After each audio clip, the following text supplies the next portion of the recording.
tell us a little bit more of, you know, about skateboards back then. And do we have that wheel prop around? Because I wanted we to show the wheel prop as well. Yeah. Wait, I got to stand on it first. Yeah. Stream it. Let's see a wheel all the way out. So we put modern trucks and wheels on it. It also lets us see the scale and proportion of the product. So we got a skateboard from the 60s that's made out of pine. I literally took an old school board off the shelf in my shop and traced it and made it out of a chunk of pine in my shop. The 60s skateboard right there. Not much, just transportation, pretty much. And handstands. A little I see you do that a couple months ago. He knows all about the handstands. That's what sometimes doing if you hop on a board. That's what would happen. You gotta put your back foot back on and there's nothing for you. In 1960, you would have been Tony Hawk in 1960. You got the 60s, and then it obviously gets a little bigger to the 70s. Right. Couldn't do before.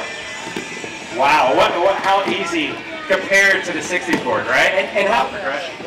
I knew the pivot to fakie was coming. No problem. Will help a whole lot.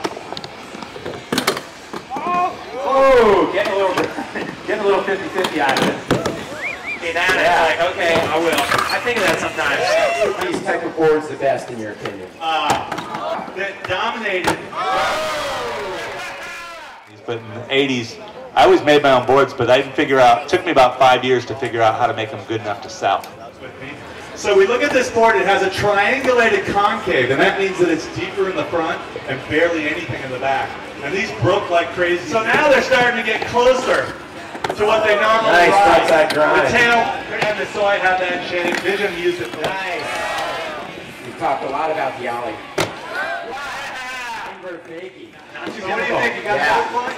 Wow, on the extension. And you know, as we moved through the 90s, really became a predominant. After 5 years, we've seen a lot of growth in all the skate session right here, Chris. So I want to give a formal thank you. Wow, the slop plant. It's endless with Haslam.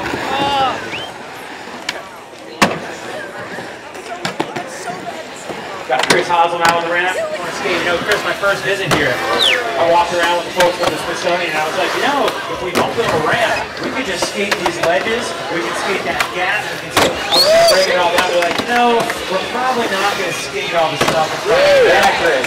I was like, we can skate the stair.